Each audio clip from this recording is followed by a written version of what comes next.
If you climb Mount Everest, you have about a 2 in 50 chance of dying.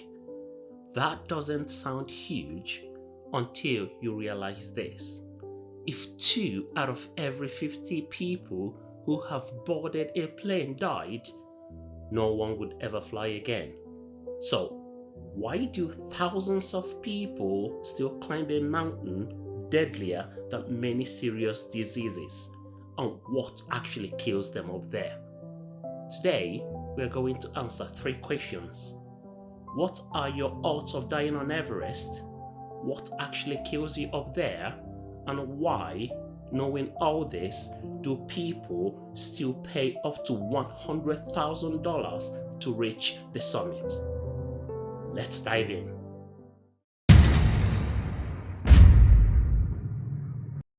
Imagine standing at the top of the world, a place so high, so majestic, it touches the very sky.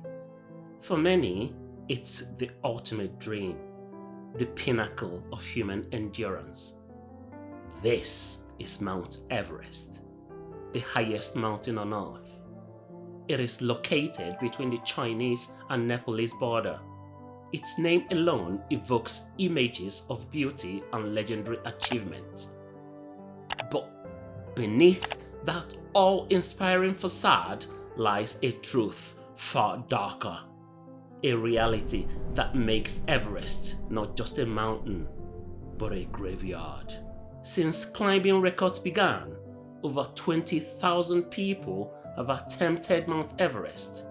More than 340 people have perished. That's roughly 2% of climbers never made it home. Over 200 bodies remain on the mountain and have not been removed due to the dangerous conditions. Here is a crazy comparison. Many serious diseases have a 1 to 2% fatality rate. That means climbing Everest is statistically as dangerous as being diagnosed with some deadly illnesses. But there's a difference. Disease isn't a choice. Everest is. So why does Everest claim so many lives? It starts with the air itself, or rather, the lack thereof. Climbing the Everest presents dangers such as altitude sickness, wind, avalanche, and icefall. Altitude sickness is caused by rapid exposure to low amount of oxygen at high elevation. Whilst people's bodies can respond to high altitude in different ways, some of the symptoms are headaches, vomiting, tiredness, confusion, and dizziness. This extreme hypoxia can lead to a cascade of life-threatening conditions. High altitude pulmonary edema, or HAPE for short, where fluid fills your lungs, effectively drowning you from the inside. High altitude cerebral edema, or HACE, where your brain swells, causing confusion, disorientation, and ultimately loss of consciousness. Imagine trying to make life or death decision where your brain is literally suffocating. When these symptoms occur, immediate action is required to prevent death. Altitude sickness typically occurs above 2,500 meters, though some people are affected at lower altitudes. Altitude sickness can first occur at 1,500 meters, with the effects becoming severe at extreme altitudes. Above 8,000 meters, you enter what is alarmingly known as the death zone. Here, there's roughly 1/3 of the oxygen available at sea level. Your body quite literally begins to die. There isn't enough oxygen up there for the human body to survive. Your organs slowly shut down. Your brain swells. Your lungs fill with fluid. You're not climbing anymore. You are dying. Slowly. That is why climbers used bottled oxygen. But what if the oxygen fails or run out? you have minutes, not hours. But it is not just the air. Everest is a brutal environment. The Khumbu Icefall, a constant, ever-shifting glacier, a labyrinth of towering ice blocks that can collapse without warning, and deep crevasses that must be navigated on unstable ladders. Simply passing through is a daily gamble. Then there's the weather, unpredictable. Ferocious storm can arrive without warning, dropping temperatures to minus 40 degrees Celsius and unleashing hurricane force winds. A clear sky can turn into a whiteout blizzard in minutes, trapping climbers and turning exposed skin into frostbites almost instantaneously. And then there are avalanches. The mountain's unstoppable slopes are prone to massive slides, capable of wiping out entire camps and leaving no trace.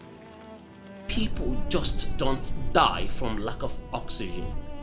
They die from falls, from extreme cold as temperatures can drop to minus 60 degrees and exposed skin can freeze in minutes.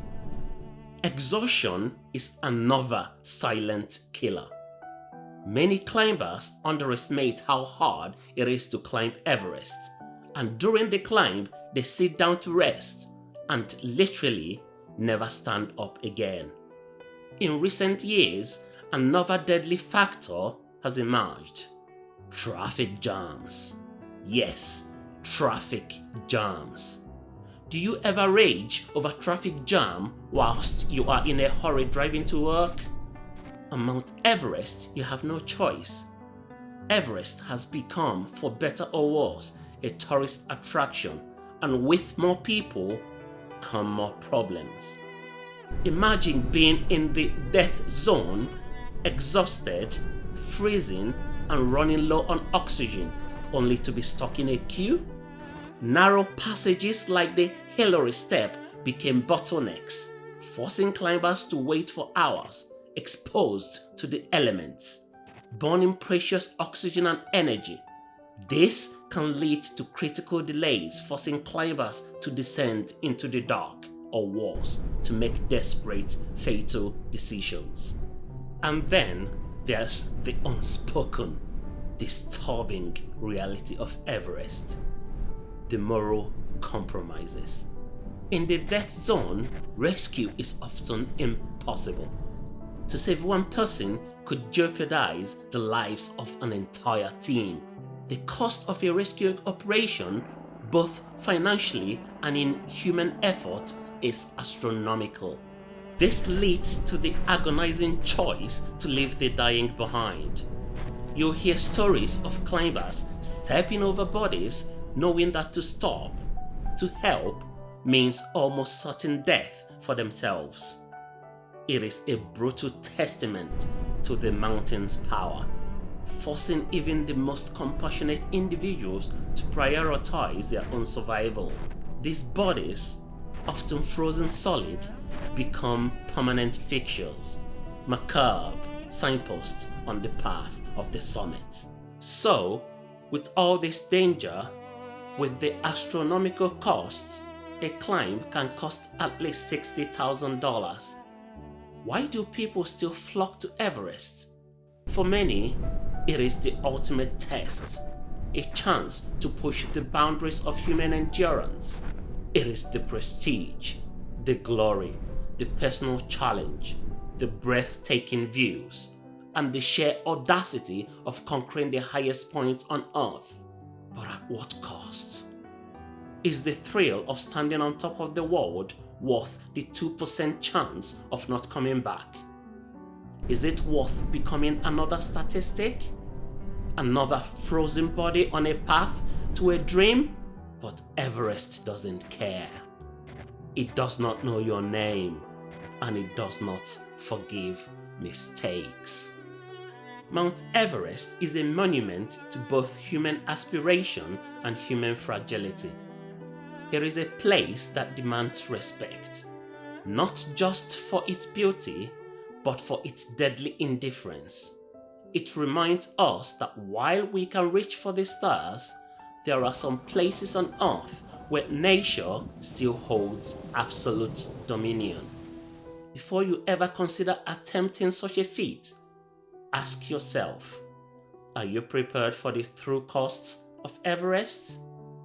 Not just the financial cost, but the cost to your body, your mind, and perhaps your very life.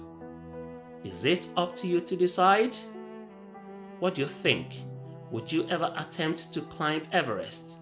Let us know in the comments below. If you found our stories fascinating, please like, subscribe, and support us. All the links are in the description below. Thank you very much for your support.